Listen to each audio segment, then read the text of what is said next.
성도 여러분 평안하십니까? 두 친구운동 말씀과 친구되기 오늘 그 271번째 시간을 맡고 있습니다. 자, 오늘 우리가 함께 읽고 묵상하는 말씀은 요한계시록 4장과 5장 두 장의 말씀이 되겠습니다. 자, 먼저 4장의 말씀을 봅니다. 전체적으로 보면 하늘 보좌가 보이는 그런 성경 내용입니다. 장차 될 일에 대해서 계획하고 집행하는 총사령부가 있는 것이 천국보좌가 되는 거죠. 앞으로 이 땅에 등장할 적 그리스도와 그의 그 모든 정권, 인류의 환란, 최후 심판 등이 어떤 특정 국가나 권력층에 의해서 수행되는 것이 아니라 바로 이 하늘의 총사령부, 하늘 보좌에서 계획되고 집행되기 때문에 그리스도의 예언의 말씀인 장차 될 일이 조금도 가감없이 성취될 것이라는 사실을 여기서 우리는 깨달아 알 수가 있습니다. 자, 좀 내용을 구체적으로 보면 1절로 2절에서는 하늘의 열린 문에 대해서 말씀을 하시죠. 이리로 올라오라 하는 말씀. 자, 3절 말씀에는 하나님의 어미에 대해서 이제 기록을 하고 있습니다. 벽옥과 같으신 하나님, 홍보석 같으신 하나님, 녹보석 같으신 하나님, 그리고 무지개가 보좌에 둘려 있는 그런 모습을 우리에게 보여주고 있습니다. 자, 그리고 이제 4절로 넘어가게 되면 24장로에 대한 말씀이 이제 기록이 되어지고요. 그리고 5절 가면 7 등불에 대해서 말씀을 하고 있습니다. 이것은 성령을 의미하는 그런 묘사가 되죠. 그리고 6절로 8절에서는 네 생물들이 등장을 하게 되는데, 자, 이들은 영계의 높은 수준의 존재들인데 맡은 사역에 따라서 짐승의 모습으로 표현되고 있습니다. 자, 이들은 에스겔서에 나오는 그룹들을 이제 말씀을 하세요. 자, 에스겔서 10장 14절로 20절 말씀에 이것이 나타나 있습니다. 자, 이들은 하나님 제일 가까운 곳에서 하나님의 일을 하는 영물들임을 우리가 알 수가 있습니다.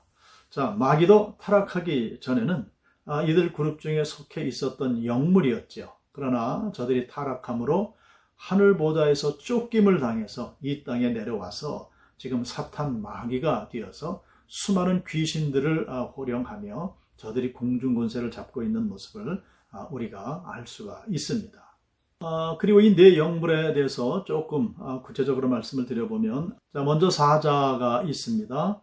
영적인 위험에 대해서 말씀을 하시는 거죠. 송아지가 등장을 합니다. 순종을 의미합니다. 봉사, 충성스러움의 표현입니다.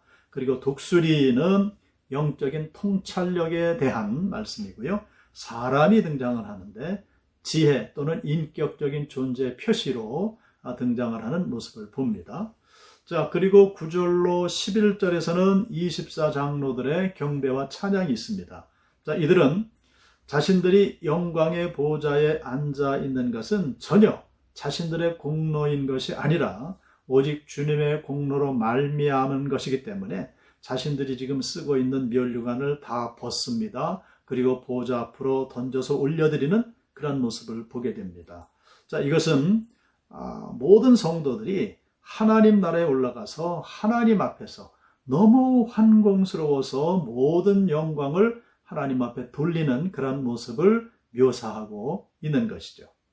자, 이렇게 해서 이제 4장이 마쳐지게 되고요. 그리고 이제 5장으로 넘어갑니다. 자, 5장 전체의 제목을 붙인다면 심판자의 등장이 되겠습니다. 자, 5장은 7인으로 봉해진 책을 뗄 수 있는 자격자가 보이지 않아서 계시를 받고 있는 이 요한이 크게 울게 됩니다. 이 봉인된 책을 떼지 못하면 하나님의 최종적인 심판을 이룰 수 없기 때문에 그랬던 것이죠. 이때 장로 중 하나가 요한에게 유다 지파의 사자 다윗의 뿌리가 이기었으니 이 책과 그 7인을 떼시리라 말해 줍니다. 바로 이분이 예수 그리스도이신데 어린 양이신 예수님이 하나님의 오른손에서 책을 취하심으로 심판주로 등장하시게 되는 것입니다. 좀 구체적으로 또 말씀을 봅니다. 자, 첫 번째는 1절 말씀에 7인으로 봉인된 책들이 있는데, 즉 하늘 보좌에 있는 책들이 등장을 하게 됩니다. 첫 번째는 생명의 책, 두 번째는 행위의 책, 세 번째는 기념의 책, 그리고 네 번째는 7인으로 봉인된 그런 책들이 등장을 하게 됩니다. 자, 이 특별히 7인으로 봉인된 이 책은 최종적인 인류의 심판 때에 주님에 의해서 개봉되는 그런 책이죠. 이 책은 그 책 내용이 요한계시록의 내용과 비슷하겠지만은, 요한계시록은 종말 사건의 계시에 불과하지만은 7인으로 봉인된 이 책은 이것이 개봉됨으로 심판이 진행되게 되는 것입니다.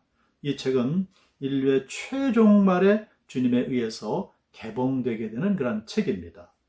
자, 그리고 2절로 4절의 말씀을 보시면은 요한이 울게 된 이유에 대해서 말씀을 합니다. 자, 이 책을 떼기에 합당한 자가 있다 하는 겁니다.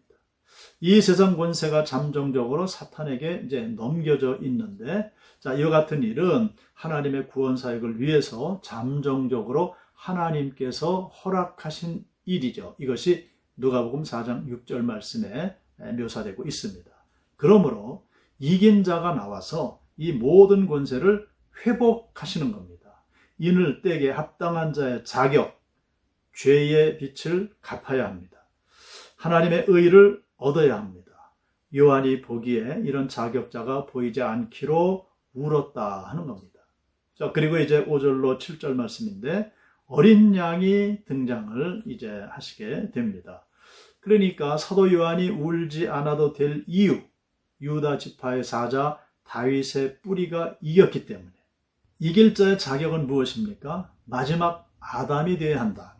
즉 십자가에서 아담의 죄를 속죄하실 수 있는 분. 그리고 둘째 사람이어야 한다. 죄인이 아닌 새로운 사람이 등장해서 의를 이룰 수 있다 하는 것이죠. 그리고 예수님이 마지막 아담이 되신 이유, 둘째 사람이 되실 수 있는 이유를 이렇게 설명을 하고 있습니다.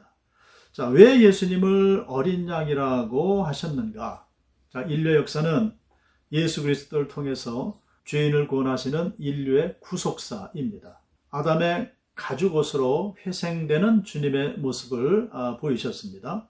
자, 아벨의 어린 양의 피해 제사로 어린 양 희생의 제물을 이미 우리에게 알려주셨습니다.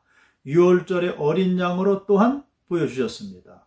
율법에 따른 속죄 제물로 예수님의 희생을 우리에게 보여주셨습니다. 자, 책을 취하시는 모습은 심판 권세의 인수 과정을 요한에게 보여주시는 거죠. 자, 그리고 8절로 14절 말씀인데요. 7 등불이 등장을 합니다. 그리고 어린 양을 향한 우주 만물의 찬양이 기록되어지는 그런 모습을 보게 됩니다. 자, 이렇게 해서 5장이 이제 마무리되어지게 됩니다. 자, 오늘은 4장, 5장의 말씀을 함께 읽고 묵상하겠습니다. 기도하겠습니다. 아버지 하나님, 오늘은 요한계시록 4장과 5장의 말씀을 함께 읽고 묵상하게 됩니다. 아버지 하나님, 예수 그리스도가 심판자로 등장하시고 봉한인을 떼쓰기에 합당한 자로 등장하시는 모습을 보게 됩니다. 그분은 우리 위에 십자가에 못 박혀 돌아가심으로 말미암아서 이러한 심판주로 임함을 우리가 알게 됩니다. 그분은 우리를 구원해 주셨고 우리는 하나님의 친백성이 됐습니다. 우리를 구원해 주신 그 예수 그리스도는 봉인된 인을 띠기에 합당하시고 세상을 심판하시기에 합당한 분인 줄로 믿습니다. 이러한 귀한 믿음의 고백으로 오늘도 승리하는 우리 모두가 되게 하여 주시옵소서.